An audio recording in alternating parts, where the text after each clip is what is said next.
Hello, I'm TheNerdySteve and welcome to my channel. Today I will be reviewing The Killer's Game in one take. So, let's start. Dave Bautista plays Joe Flood, one of the world's best hitmen. He gets caught up in being the target of a hit and has to fight his way out of it, against some of his most notorious rivals. And of course, his newfound love Maisie, played by Sofie Boutella, gets caught in the crossfire as well. The movie is so fun.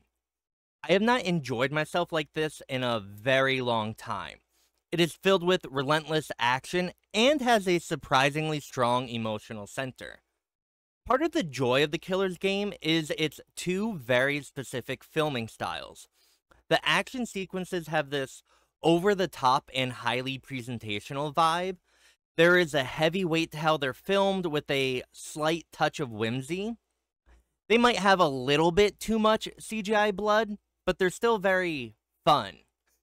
In the more slice of life scenes, there is a nice, calm, high art aesthetic.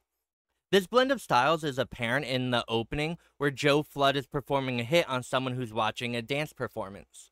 The scenes of him killing the guards are contrasted directly with the dancing and lighting on stage. It really sets the mood and expectations for what this film is going to be. At times, the movie gave me the feel of Casino Royale, one of the Daniel Craig James Bond films.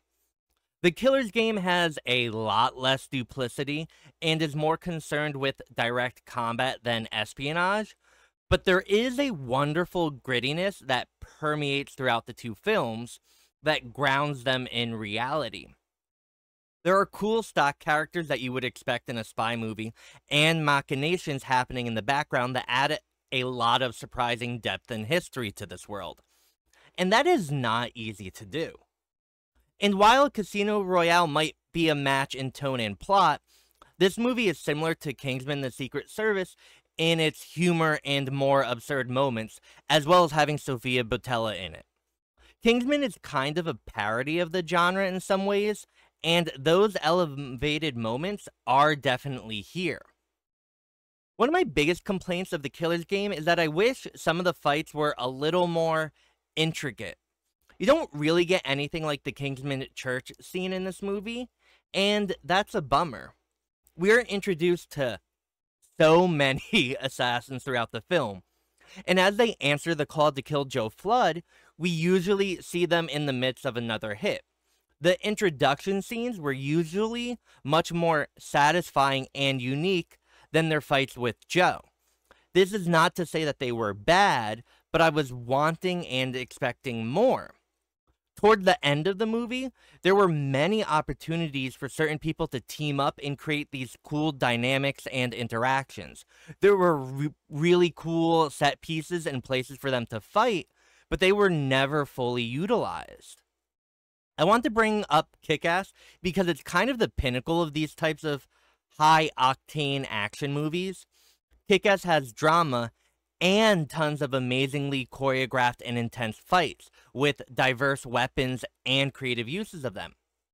The Killer's Game is so close to being that great, but just misses the mark. One of the most surprising parts of this movie is the romance between Joe Flood and Maisie. There is such a deep chemistry and authenticity here that kind of blew me away. The movie literally does not work if we don't believe the depth of this love, because Joe Flood does not get caught up in this if he isn't willing to lose everything for Maisie. Now, there are a few moments or scenes toward the end that involve the couple which were a little too contrived for me. I think the writing could have set it up a little more to make these moments less jarring. And honestly, the entire third act was several scenes too long and could have been tightened. But those are minor gripes about an otherwise great movie. The Killer's Game isn't revolutionary, and it's not trying to be. It's an extravagant action film that gives you exactly what it sets out to be, and it does it very well. If you want to see bloody fights and dismemberments and eccentric characters, watch it. You will not be disappointed.